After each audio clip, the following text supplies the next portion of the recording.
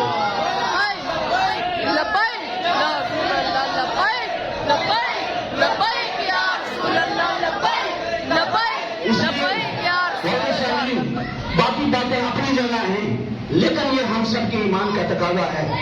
حضرت عمر فاروق حضور صلی اللہ علیہ وسلم کی بارگاہ میں حاضر ہوئے کہ یا رسول اللہ میں اپنے مال سے بھی اپنے ماں باپ سے بھی بڑھ کر آپ سے محبت کرتا ہوں لیکن اپنی جان سے بڑھ کر نہیں. سرکار نے فرمایا تمہارا ایمان مکمل نہیں ہے, تمہارا ایمان اس صورت میں مکمل ہوگا. پھر عمر فرماتے ہیں یا رسول اللہ اپنی جان سے بڑھ کر میں آپ سے محبت کرتا ہوں. سرکار فرماتے ہیں اے عمر تمہارا ایمان مکمل ہو گیا ہے. ہمارا ایمان بھی اس صورت میں مکمل ہوگا کہ اگر ناموس رسالت کی بات آ جاتی ہے پھر یہ نہیں دیکھنا کہ ہماری جان جاتی ہے بلکہ سب کچھ قربان کر کے نبی کی ناموس کے لیے کھڑا ہو جانا ہے. اس دنیا میں بھی ہمیں کامیابی ہوگی اور کل بروز محشر سرکار ہمیں اپنے قدموں میں بٹھا لیں گے. اور پھر ایک اور حدیث آخری بات کہتا ہوں. حوض کوثر پر سرکار صلی اللہ علیہ وسلم ایک مخصوص پیالہ ہوگا, اس کے ذریعے اپنے غلاموں کو جام پلا رہے ہوں گے اور اپنے اجازت سے کچھ دوسرے احباب بھی جام پلا رہے ہوں گے. مختصر کر رہا ہوں. پھر ایک جماعت وہ ہار بھی ہوگی, وہ سرکار صلی اللہ علیہ وسلم جب اسے دیکھیں گے تو کہیں گے پیچھے ہٹ جاؤ, اس جماعت کو آنے دو. اس جماعت کا پروٹوکول اتنا ہوگا جب وہ جماعت قریب آئے گی سرکار صلی اللہ علیہ وسلم اپنے ید اللہ والے گورے گورے ہاتھوں سے جام اٹھا کر اس کے منہ میں پیش کر دیں گے. پوچھا گیا یا رسول اللہ یا حبیب اللہ وہ کون سی جماعت ہوگی؟ سرکار فرماتے ہیں وہ جماعت ہے کہ یا رسول اللہ یا حبیب اللہ وہ جماعت کون سی ہے؟ سرکار فرماتے ہیں جب بھی میری ناموس پر بات ہوتی تھی وہ اپنا سب کچھ قربان کرنے کے لیے میرے لیے تیار ہو جایا کرتے تھے. اللہ والے گورے گورے ہاتھوں سے انہیں جام پلاؤں گا. تو آپ بھی کیا چاہتے ہیں کہ ہمیں سرکار کل اپنے ید اللہ والے ہاتھوں سے جام پیش کریں؟